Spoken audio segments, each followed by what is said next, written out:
reporting on the games you love by people who love to game. The MMO Reporter Network. So first of all, I have to be honest, when they said we were doing a panel, it was a much smaller room. Pretty nice. Actually, it's a funny story about the panel. We were talking to the Penny Arcade guys, and I told them I want to do a D&D panel, and I was with my events person with me. They were looking at me like, what are you going to talk about, Nathan? You're a marketing guy, like whatever. And then all of a sudden, their sales guy leans over and whispers into his ear, and they're like, okay, you can do a panel. So I'm like, obviously my present check. Awesome. I'm walking out, I'm like kind of strutting in Whitney's there, and I'm like, what do you think of that one? Pretty good, persuasive, huh? She goes, when he leaned over to talk to him, he was telling him that we already signed a contract and it included a panel. But I fully recognize that I am not the guy that any of you guys want to listen to on a panel because I'm the marketing guy. So I'm Nathan Stewart, the brand director for Dungeons and Dragons. And to make sure that you guys like me, I'm going to show you a picture of my new daughter. That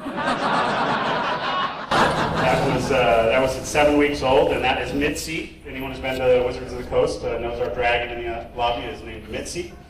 So yes, this is Harper. She is destined to be a geek, which is awesome.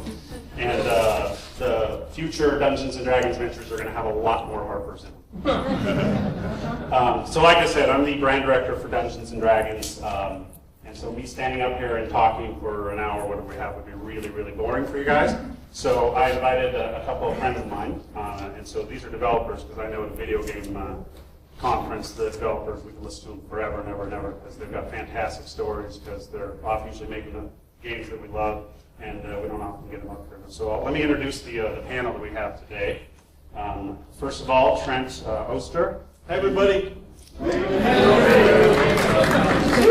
His title officially is, I think, project director or co-this or head of that or whatever, but we put project director here on Beandog, and to those of you guys who have downloaded the Baldur's Gate Enhanced Edition, that's the latest D&D game that Trent has put out, and it's awesome.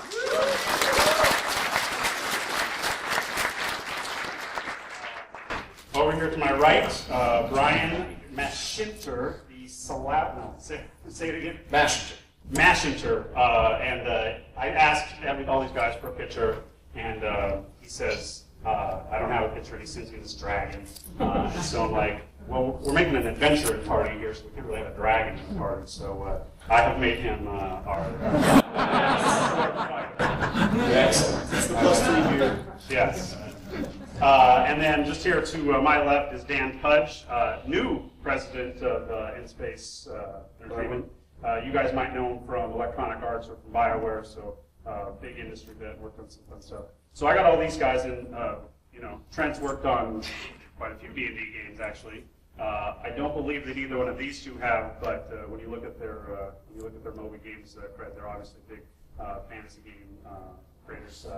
Ryan is the lead producer on Dragon Veil, so any of you played that, or any of you who want to hit him up for some gems after, that's true. That's awesome. And Dan, I know probably most famous for your Dragon Age work. Yeah, directed Dragon Age.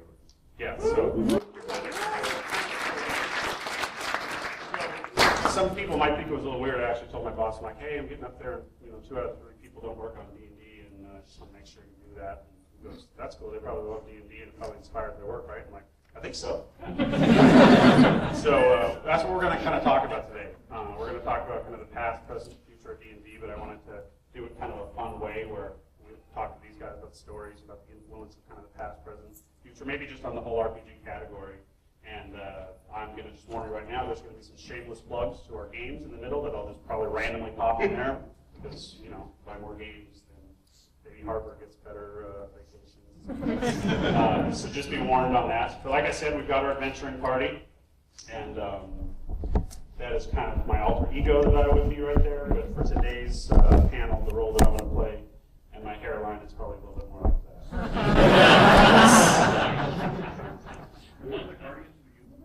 Yes. Yes, I am. For those of you who saw our live Penny Arcade game on Paramount last year, I did try and get the outfit from Chris Perkins, but he did not get those. So. All right, first shameless plug. I mentioned that Trent worked on Baldur's Gate Enhanced Edition. So as we're kind of talking about the past games, I wanted to just bring up some of the fun ones that have been remade and put out there. So if you guys haven't downloaded these and playing, you should. But this is where I thought that I would kind of go in and ask about everyone's first Dungeons and Dragons experience and what got you guys kind of excited in getting into video games. What role do you play? So, Trent, let's start with you. Wow. So my first Dungeons and Dragons experience, I had a friend who had moved out to Victoria. I lived in Edmonton, Alberta.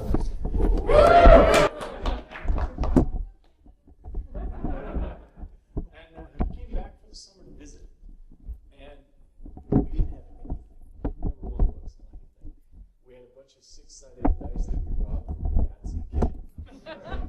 And he started telling me about this Dungeons and Dragons thing. And I'm like, that sounds so cool. We should do it. And he's like, well, we don't have any of the equipment. I need dice. So I go and I steal the Yahtzee dice. Like, there's dice. He's like, but we've got neater dice. They have more sides. I was like, well, let's just go. And yeah, we spent the whole week in the basement. And our parents were yelling at us, go outside, play outside. But that just blew my mind. I bet you I was like 10 at the time. And it pretty much screwed me up for the rest of my life. After that, it was like, what do I want to do for a living? I don't know. I'm decent with computers. I'll do some kind of computery thing.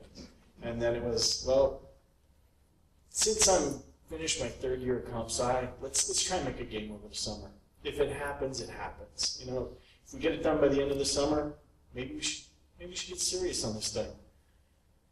So we finished it, and we made a game, and we're like, wow, I guess we got to be game developers now. As we said we were going to, so let's go for it. So we made Shattered Steel, and we kind of always joked about it. The ultimate thing to work on would be a Dungeons and Dragons title.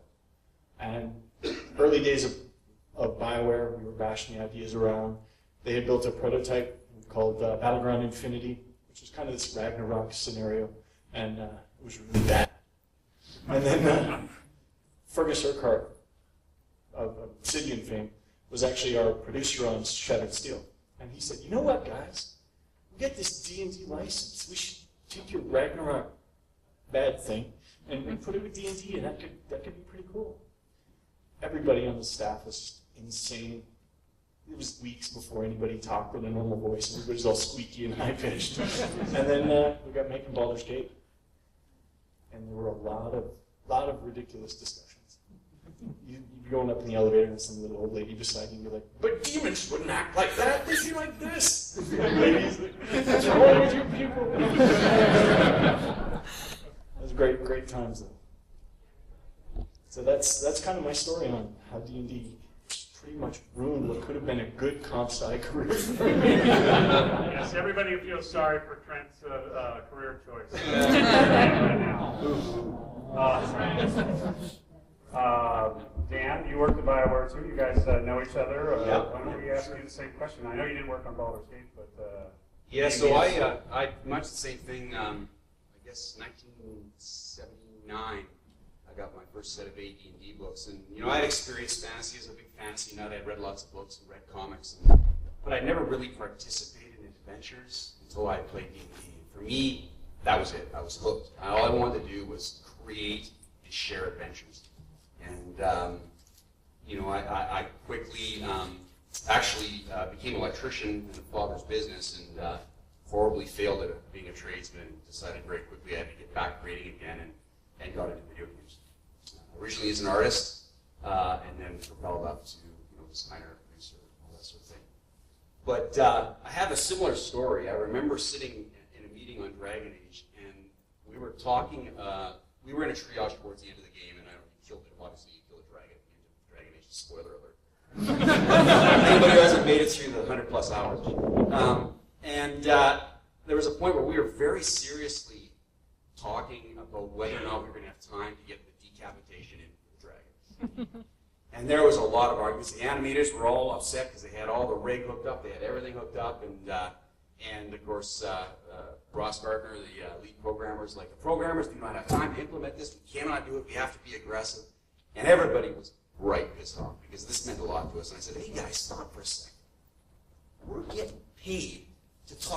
whether or not we can decapitate a dragon. Instantly diffuse the situation. Unfortunately, we never get the decap in, but it's there. Somebody wants to mod it, hook it up. This might upset Brian because Brian actually breeds dragons. So why don't you tell us? Well, we've had that discussion as well. Decapitating dragons. dragons. Just behind closed doors. My first D&D experience, I was about 7, and my older brother was playing with a bunch of his friends, and I asked if I could read books. So he's like, "Fine, read the books." And so they would come over once a week and they would play, and I read the books. That's what I would do all the time. I would just read the books and figure out what was going on, and they would just let me watch. And they had a rules argument, and I piped in at 7. I was like, "No, that's not right." And after looking at me, they're like, "What does he know?" Then they open the rule book, they get to the page, they read the rule, and they're like, "Okay, he's right, he can play." And so that was at 7 or 8, right around there, is when then I was able to play with my brother and his friends. So that was kind of that set me on the path, kind of fundamentally thinking about D&D as problem solving and rules arguments, which, decap the dragon or not, we have high-level arguments about the fundamental nature of magic, and you do the same thing, where you're like, I am getting paid to be mad at that guy because he's such an idiot about magic. kind of a great job. Yeah. So I'm the marketing guy, so my stories aren't as fun in terms of the games because I don't make them, but I have had the pleasure to work on some pretty fun games.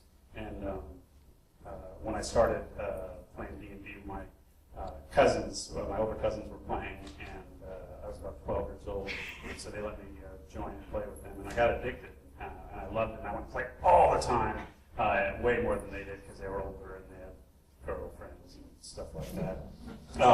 But it was fantastic. I mean, I got the bug, and then we moved away, and I kind of lost my D&D group, and I needed something to fill it with, and so I started playing Commodore 64 RPGs, and I thought, this is pretty awesome. And then when I went to college, I managed an EB in Seattle. There's a lot of developers and developers around, so you got to know the community well. And when I was getting done, I'm like, what do I want to do? I'm like, pretty sure I want to work in video games. So I haven't always worked on RPGs. I have worked on a couple of cool ones. I worked really close with the guys at Lucas for Knights of the Old Republic, which was pretty awesome. My last computer RPG that I worked with a developer in was Dark Souls. So if you guys have died a million times on that. I also got to work at Rockstar Games and work on Grand Theft Auto 4, and I always think it's funny because when you think about the impact of Dungeons and Dragons on video games, you're like, isn't that kind of just a big RPG? I mean, when you think about open world sandbox play, isn't that kind of just Dungeons and Dragons? Yeah, different monsters, of course. All right, well, I forgot the slide that I put up next, so when I click through, there's a DC here, so I need all of you guys to roll. Trent? 7. 15. 4. All right, so that makes sense because I think we have you in as the Elf Ranger, so it would make sense that so there's a beholder down the thing. You spotted the time, and you also noticed kind of a secret door on the left. So you guys can go run down to the beholder or take the door. It's your choice. Well, I know I'm going to throw Fred in front of me because he's way bigger. That's true. I'm going to trip down and throw him. So apparently we start fighting. You can chime in. You're bigger than these guys in terms of body mass. You can push them any way you want. That's true, and I'm also short enough that I might not get hit by a ray. So I'm just going to stand in front of them. That's what I'm doing. All right, well, now the trap door falls, and you guys go down, and there's 3 other monsters you're hitting. So this game up here, I would never, ever, ever Dungeon Master for these guys, because my favorite thing about Dungeons & Dragons is also the worst thing about Dungeons & Dragons, which is you have a great adventure all planned out, you have everything perfect and whatnot, and you're playing with a bunch of people, and they're like, I go over there! And you're like, that's not where the cool stuff is. That's not what I'm talking about. Yeah, thanks guys, thanks for proving my point on that one. But I got this slide up here, and I put a giant up there because I asked these guys questions ahead of time, Dan's favorite monster type, pretty much any giant, he said. My favorite is the owl bear, for two reasons. Number one, I just think it's awesome looking, and number two, because one of our designers, Chris Youngs, he says, "Do you know what's scarier than an owl bear? Anything scarier than an owl bear." Which I disagree. And then the mind flare I put on there mainly just to give some size and scope on the size of the giant and the thing. But let's open it up and start with favorite monsters of all time. Doesn't have to be one of the ones from this slide. Doesn't have to be the owl bear. Trent? Well, the mighty owl bear is fierce. I said Valor. Hands down. Lightning sword, big whip, flaming wings. First time I saw that picture in a monster manual, I fell in love. Oh, pet him. I called him George. Dan, you're... Actually, the Mind Flayer was my second choice list. Really? Yeah. And much like you mentioned when you were a kid reading the books, it was the same for me, and I just freaking love that head. Yeah. I'm not actually a big fan of what they do to me, because it's often, sonic attacks, they're a pain in the ass. Or they, wrap your skull around and start sucking at your brains. Well, that's right. Yeah. But yeah, no, I just really like the design. Yeah? That's really Yeah, mine was the Tarrasque. But it was my favorite, right? It was, you can only really ever use it once. But it was just, it was just, 50-foot tall, 70-foot long death incarnate. And there was no greater feeling at the end of like a 6-year campaign with some of my best friends to go, it's time.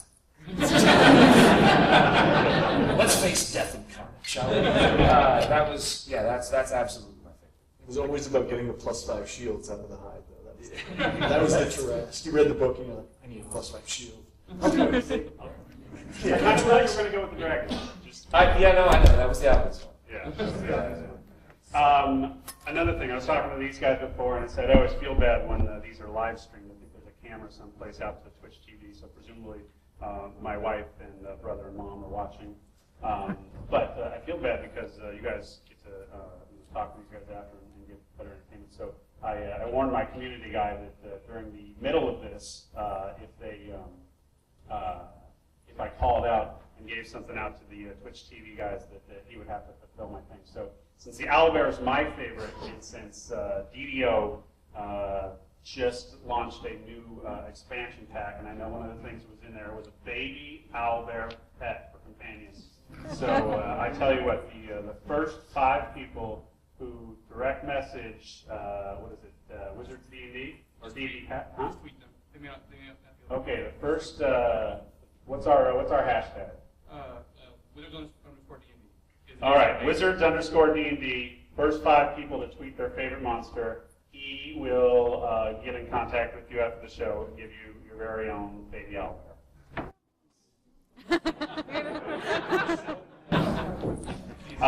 It's been a fun time for D&D. Aren't we 3 is only 2 left? You guys got it? Trevor, you got them? Yeah. Yeah, okay. Sure. I knew I was in trouble when I invited these guys. So another shameless plug, but this is not news to any of you guys, I'm sure.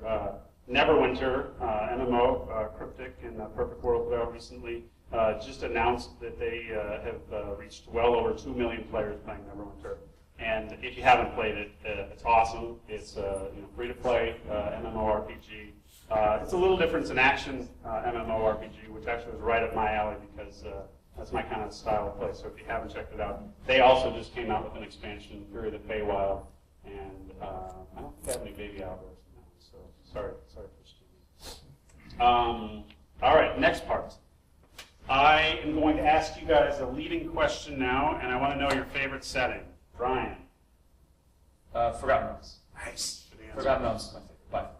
You're not just saying that because I invited you. No, it actually always has been. It had the most rich characters for me. It had the most, I could almost see in Waterdeep or Baldur's Gate. Like, it struck a chord in my imagination better than anything else.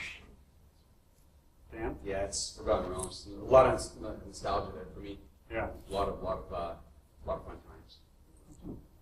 Trent, if you say anything other than Forgotten Realms, I don't think you're getting any more downloads. That's not right enough. So, I'm actually a big Dragonlance fan. And I think Dark Sun is pretty cool.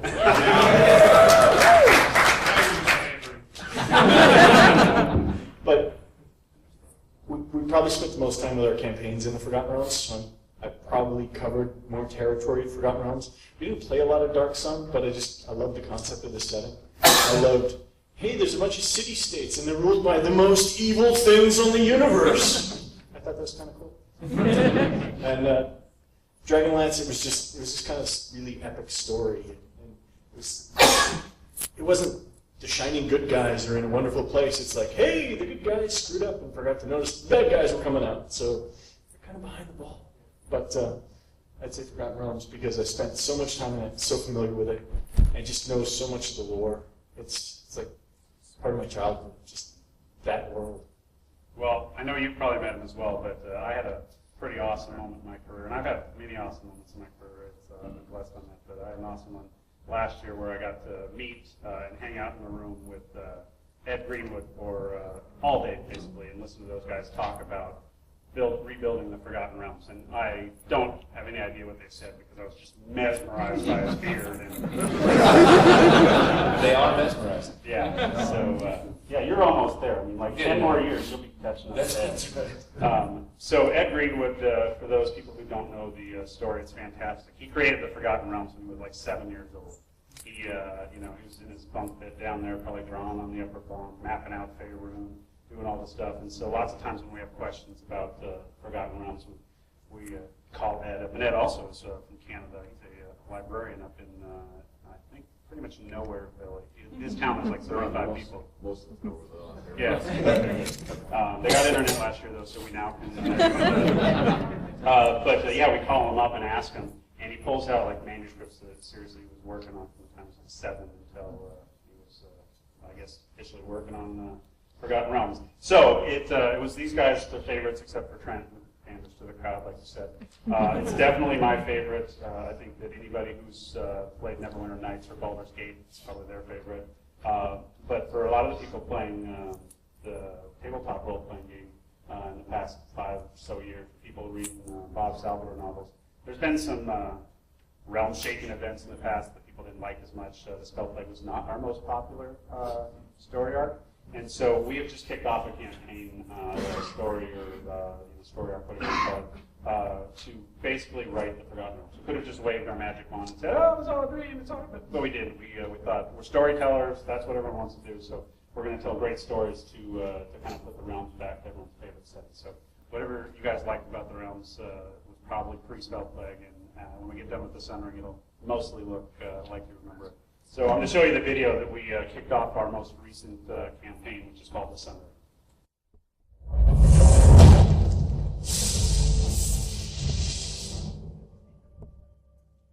I am Esteban. My story has become legend. I have fought many battles and made many enemies in my crusade for justice. But now Faerun needs new legends. The Sun Ring is coming to change our world forever. During this time of turmoil, worlds will pull apart, and the magic of the weave will be restored. As our world grows ever more dangerous, it will open itself to ancient evils. They will grow in strength while defenders of justice save the innocent from deadly catastrophes. Even now, dark forces conspire within the shadows of Baldur's Gate. My companions have scattered to the ends of the realms, but I am not alone. Time is running out. You must go to Baldur's Gate and rise up for the realms.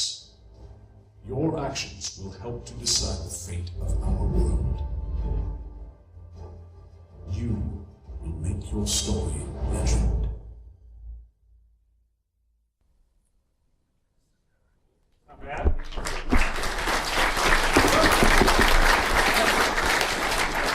Dan and I were talking earlier, and I told him that everyone would flip out if at the end of that I just put a big ball symbol with like 3 blood scratches behind it. My legal department said that I'm actually not allowed to make jokes like that yet. But don't think we're not thinking about how to make that happen. So I mentioned Neverwinter Nights, Baldur's Gate, Icewind Dale. Trent, did you work on all 3 of these? Icewind Dale I didn't work on, but I played it.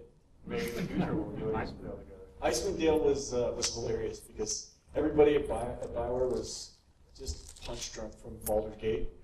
So it's like, we built the best game we've always wanted to play, and we hate it because we played it when it was so broken and horrible that we can't stand it. It's kind of the curse of game development. But Icewind Dale was like a treat because we all early on told the Interplay guys, like, don't tell us anything.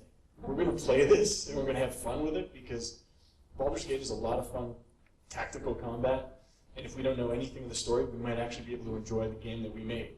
And it was hilarious walking down the halls when Icewind Dale was finished, because BioWare shut down for a couple days while everybody played it.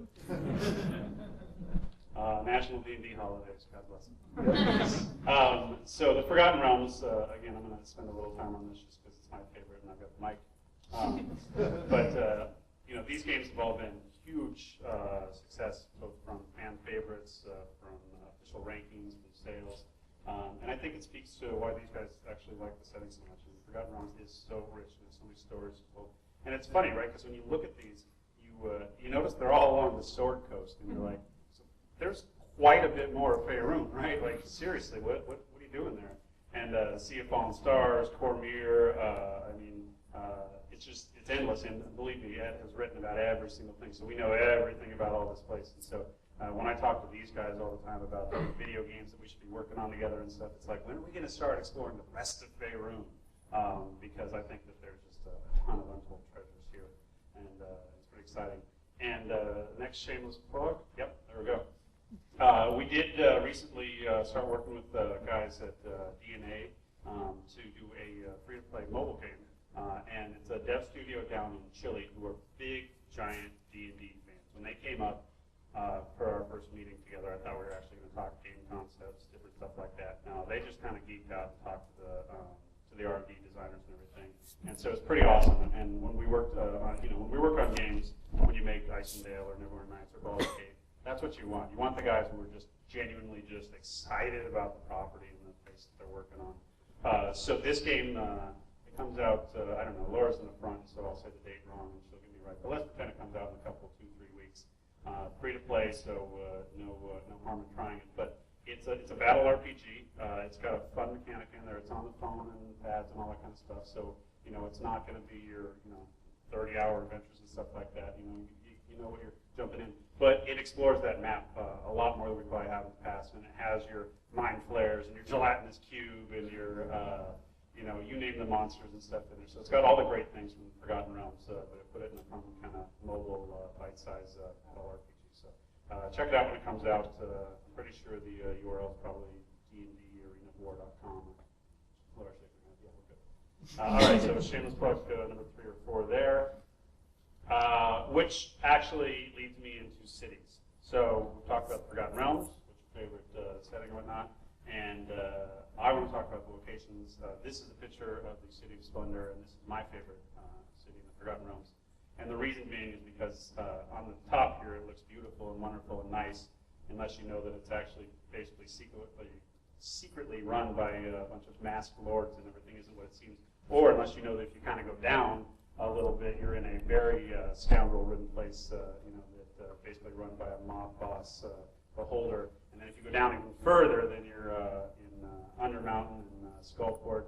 And it's just, I love Waterdeep because it is so vertical, and every adventure you could ever have in Forgotten Realms probably exists someplace in that vertical slice of Waterdeep. So, all right, your favorite city, can't choose Waterdeep. Oh, come on! That's just where we spend so much time. Favorite city. Okay, quiz. I'll give you a free Owlbear companion if you know the Beholder's name, who is the under mob boss guy below water. Murray. All right. Anyone in the crowd know his name? Boom, that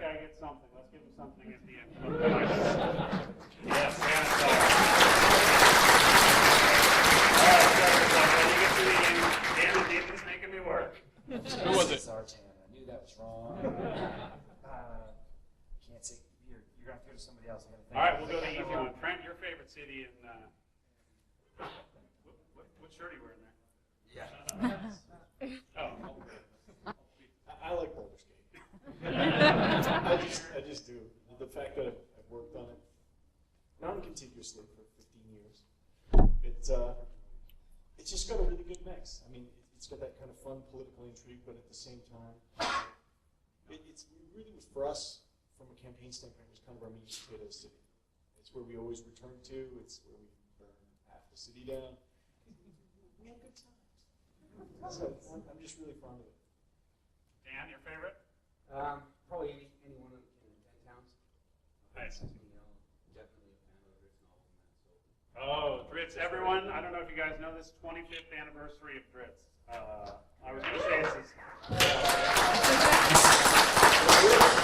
say it's his 25th birthday, but as a dark elf, that'd be pretty damn young. So 25th anniversary of Dritz. And actually our Sundering story that we're talking about, Bob just came out with his newest Dritz novel, and it's the first one in the Sundering called The Companions, and it was number 10 on the New York Times bestseller. He has not put out a Dritz novel that did not debut on the New York Times. Every Dritz novel has been a New York Times bestseller. Sorry, I took that another shameless plug. Good job on the setup. We didn't rehearse that. Okay, so 10 towns, good one. Anyone 10 towns? That pretty much leaves you Cormier, the Dale Lands, anything down the south. Waterdeep was my favorite. The Baldur's Gate is where the Tarrasque went. so there was some of that. I would probably have to go with Baldur's Gate as well. Yeah, because I can't go Waterdeep. Believe it or not, I thought you were actually going to go Neverwinter during the spell plague because of the flying. Because that's what you guys do in Dragonville, right? That's right. The floating islands aren't in caves or dungeons, but they're in floating islands. That's correct. Yeah, you guys steal that from us. Well, I mean, technically, didn't everybody kind of steal everything? Yes, it is kind of a community game, Dungeons and Dragons. Yeah, okay, so that's fair. Inspired, right? Inspired, that's right. What's the flattery is the most? All right, so the cities, again, shameless plug. You should never let the marketing guy run these. I'm just going to put in all these shameless plugs. And so this is awesome. So Waterdeep is my favorite town. So guess which board game we're putting on the iPad first? Lords of Waterdeep. So that's going to come out later this year. Our friends at Playdeck are making this for us. And if you guys have ever played their games, they do fantastic digital board games. We're super excited to be working with them. And we just came out with the expansion for Lords of Waterdeep, and I'm pretty sure that this one will include a bunch of expansion content too. So they won't let me say a date yet. I'll probably lie about the date and lower the. But this is coming out later this year, and I'm super excited because if you've never played this board game, my favorite thing in all the reviews I read, and for those of you in the same situation you don't understand, say this game is so awesome that my wife goes and picks it off the shelf for game night, which means we play a lot. And so in my house, same thing. I'm like, honey, do you want to play it? And she's like, yes, Lords of Waterdeep. So it means that we play it all the time. So this and Cards Against Humanity, those are. But on the iPad, has in place, so I think we'll play it more. Am I done with shameless plugs? Actually, I'm going to turn it over to Trent a little bit because we have some kind of exciting news. So Trent, as you guys, as I mentioned, did Baldur's Gate Enhanced Edition. Recently, there was maybe, I'll just call it difference of opinion with Beamdog and Atari. They worked it out, I've heard. They had to pull something down off some store, this and that, and everything. But you're all good now. We're all good. You're back. But one of the things it did too was it kind of put Baldur's Gate 2 Enhanced Edition project on hold a little bit. But that's no longer the case. Yep, we're happy to say we're back working on Baldur's Gate 2, and we've hired most of the people who ever did any kind of Baldur's Gate mod. They're now working for us. That's kind of our board weight plan. We'll just absorb them all. And it's going to be pretty huge. Baldur's Gate 2 is massive by itself. We've included Throne of Wall in that, and then we also added in our own additional content. At the same time, doing a ton of improvements to the engine. We've kind of rewrote the whole UI system. Historically, it's kind of been blocked off at the bottom of the screen. We've opened that up so the panels actually overlay on top. It really makes the game feel, it just makes you feel more like you're looking through to the game world almost from above. That lack of stone on the bottom really kind of removes the grounding. I just love it. And the new content, there's some hilarious bits in there, and there's some awesome bits in there. And some of the artwork that our guys came up with was pretty awesome. We're going to do a little trailer towards the end, and you guys can see some of the new stuff we've done. And I think it's pretty cool. We're also introducing a new NPC. We haven't talked much about her. We probably won't talk too much about her for a while. Let's just say she leans in the pure rogue kind of direction, because there's been comments that that's kind of a lack in Baldur's Gate is a good straight-up thief. So we may have oriented her in that direction. But ultimately, right now the team's probably 14, 15 people working on it. They're working on it hard. We're doing builds. We're fixing bugs. And we're pushing pretty hard towards a November 15th release date. And I think you guys will be very, very happy because we've learned some good lessons. And one of the big lessons is when you're rushed and you ship a game out and there's bugs in it, it doesn't make the best opportunity for people to enjoy the game. Baldur's Gate 2, we're committed. We're going to work our butts off to make sure this goes out flawless. And from a technical standpoint, we are so far ahead of where we were last time. I'm really happy with it now. Last time around, Infinity is 14 years old now, and there's a lot of horror in there. A lot of horror. It's like a Cthulhu kind of thing. The more you know of Infinity, the more mad you become. But we've got it to the point now where we've managed to cut off large chunks of madness and box them away in a corner and replace them with our own version of madness, of course. But the new areas, there's a lot of new content, and I think you're going to love it when you get it. In case Francis too soft-spoken, I'm pretty sure I heard him say November 15th, so that's pretty cool. All right, I made the slides. I never showed them to him, so I put some stuff in here that are comparison shots I'm going to make you talk to because you're doing it. Okay, I'll look over my shoulder here. Yeah. So what we've got is kind of vanilla original Baldur's Gate versus the enhanced edition. We've got the high resolution, we've got kind of the UI, which I talked about. And one of the biggest things is just how much more vibrant the backgrounds look, being zoomed in and being displayed at higher res. Just the tweaking we've done on the engine in terms of the filtering and everything, it just makes things seem so much more alive. And one of the other things you really notice about it is we went back and we actually managed to find original renders in the BioWare archives. We're talking days of spelunking through some of the most horrendous backups you've ever seen in your life. But we found rendered source art that was high res, that was unsampled. So we were able to take the raw 24-bit imagery and go from there and re-pull it into the engine, and the end results, it just looks so much better, as you can see. And I think there is a video.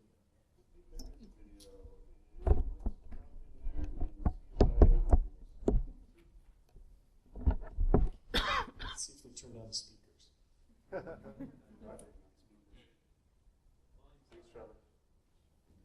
Life is strength.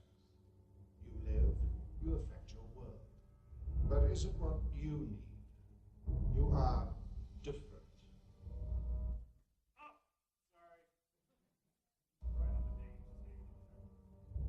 You will accept the gifts offered to you.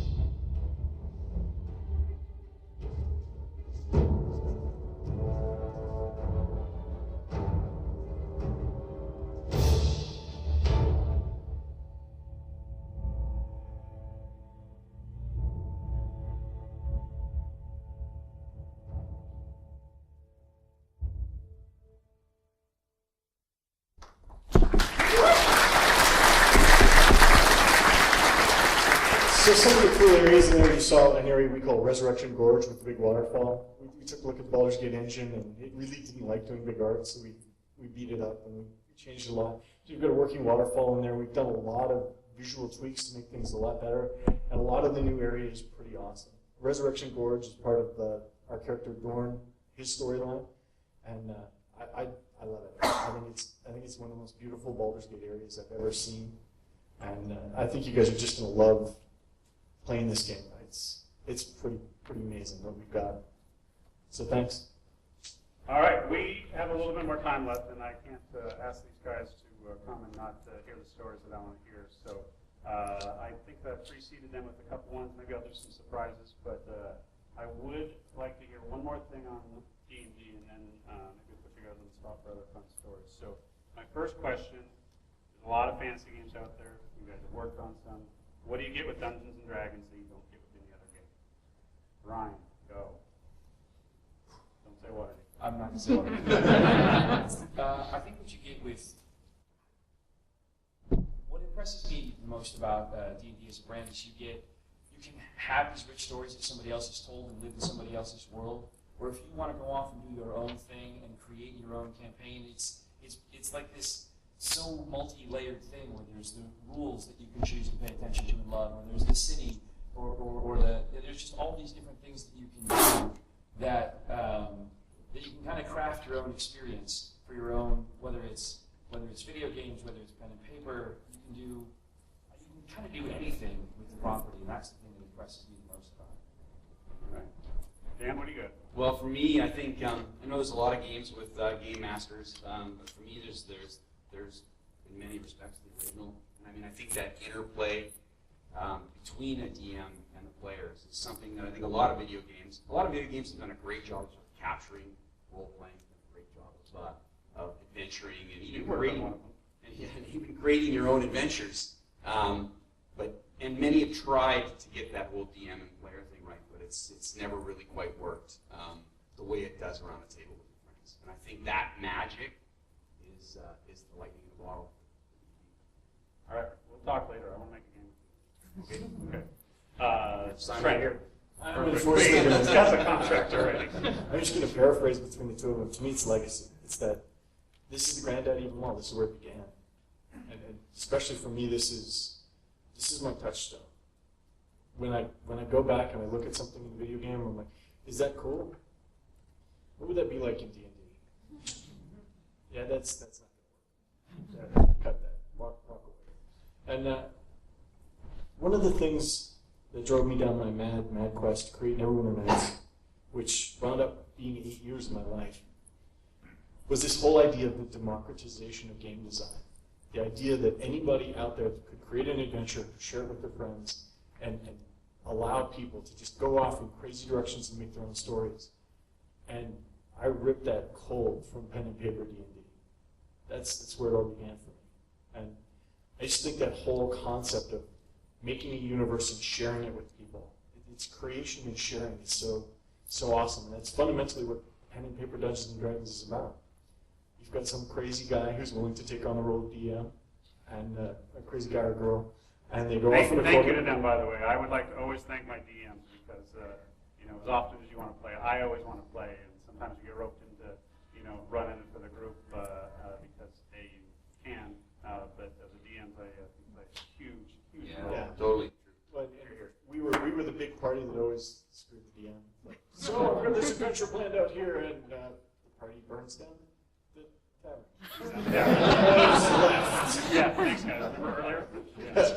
But I just love that idea, and to me, that's what the heart of Dungeons and Dragons is people being able to create and share universes and enjoy them together. Just the social aspect is. Well, it goes the other way too. I remember when a DM said to a friend of mine, "You're dead. Roll a new character." So he's as dry as he could possibly be, and a whole sack of beer went across the room. But we all got back together the following week. That guy's no longer with us. All right. Well, we still have a little time, and I still have these guys, and so I want to get some. We talked about their early experiences and got into gaming. So now these guys have gone on to have illustrious careers, been working in games for years. So what's your kind of new favorite thing that you get to do? I mean, tell me, open the veil on Dragon Veil a little bit. What do you got? what's my favorite thing that I get to do on Dragonville? Or just what's your favorite thing you get to do now working in fantasy video games? I mean, I think kind of what we said earlier, I get to argue about the nature of magic. I get to talk about what happens when you breed this with that. What does that look like? And You guys have a big chart, like the Jelly Belly chart? yes, yes. It's Tom Olson, who is our lead artist. He made the guns for Ratchet and Clank or whatever, and now he's making dragons, cute little dragons. It's awesome. But his office is just wall-to-wall dragons, and our fans are crazy. So much so that they did some piece in the local news about our studio, and somebody on the forums paused at the frame of Tom's office and was like, "That dragon's not out yet. That dragon's not out yet." And so, God bless the internet. Yeah, we didn't even think about it. So one of the things I'm really excited about, we have a new update coming out where we're introducing 2 new base types of dragons, and just to really get to understand like what's coming out. And there's like this rift and magic, and people. It's a big community event. They're going to get to choose which dragon kind of comes next, and just the fact that we get to do cool stuff about fantasy awesomeness and then involve people who love it. It doesn't get better than that. That's awesome. And Dan, I'm going to give you a leading question to the similar one. I'll give you no, it's similar, but for those who don't know, Dan has just taken over as president of N-Space, and so, hey, that's pretty cool. But B, he took over from one of the founders, basically been running N-Space for 15, 17 years? Almost 19. 19 years. And so handing over the reins to companies is a pretty big deal. So I guess I kind of want to just, talk about like what kind of fun stuff, or, like how do you have that conversation that says, hey, this is what we're going to do, like what kind of cool things brought you guys together? Well, I've actually known Dan O'Leary's moved up to the role of CEO, so he's still very much involved. So you guys did fine. We didn't fire him. Well, not yet. He hasn't got that memo.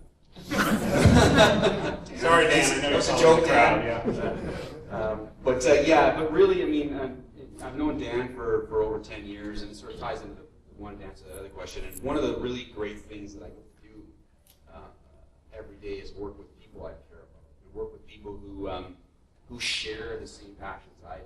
Dan is one of those individuals. So in many ways, while I do work for Dan, he's the CEO, we're partners, and everybody really needs to be those partners. And so I get the fortune to come into work every day and talk about decapitating the dragons, or doing things on other IPs I can't tell you about right now. But and that's what's really great. I mean, I grew up in a small rural Canadian community, and it's pretty hard to find people that were like you.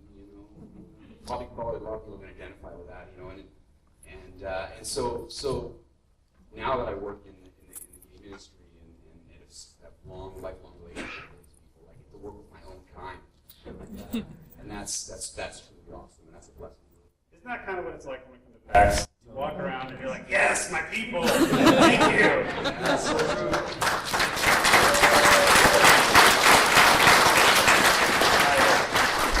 I was walking from the parking lot. Parking sucks now, by the way, for those who know that. So I was like 3 miles away walking, and I see these other guys walking from the same thing, and I didn't know the back way to kind of come into the convention center. I'm like, guys, I'm following you. We're all going to PAX, right? They're like, yeah, that's cool. Follow us. So, yeah, I love this show. I told everyone this is my favorite show of the year.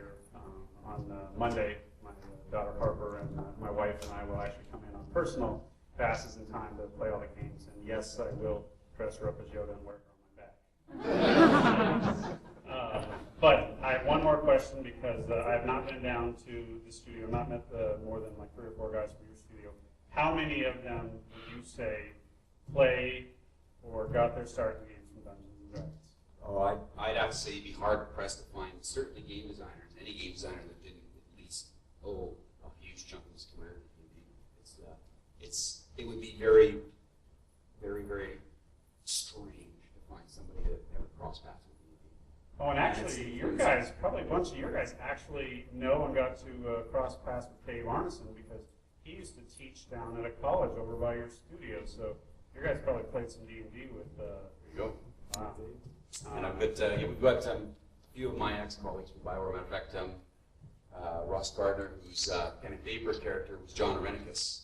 Yes. He's working with us as well too. And so there's lots of that DNA. But it's in all of the game development DNA. Dan, the owner of N-Space, obviously a lot of D&D is like that, a lot of miniatures and a lot of anything you can get shipped to the office. You might have talked the writer to come down with you too, didn't you? Talk Yeah. about him coming with you? Yeah, we have Jay Turner, who was a writer on Dragon Age Orcs. He wrote on pretty much all of Mass Effect. And, wrote on Jade Empire, and also wrote with me at EA as well. So, yeah, so lots of that.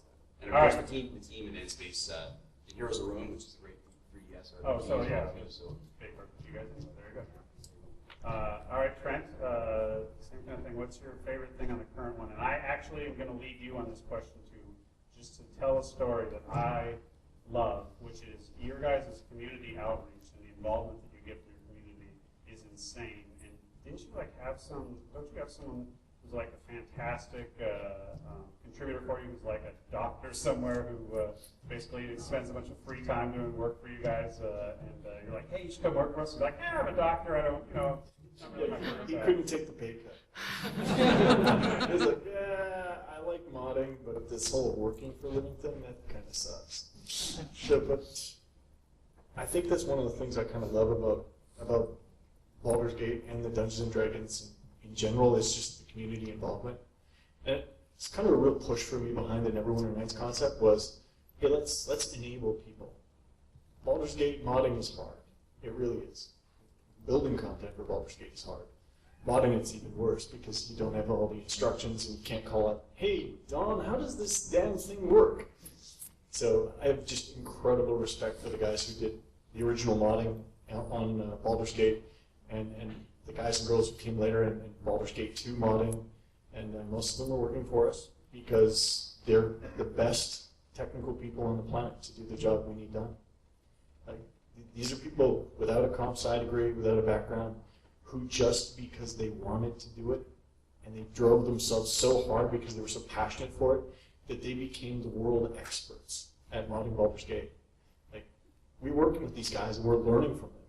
We open up the source code, we're looking at stuff and we're like, how did you figure out how that worked? Because I'm looking at the source code and I can't even figure out how it works.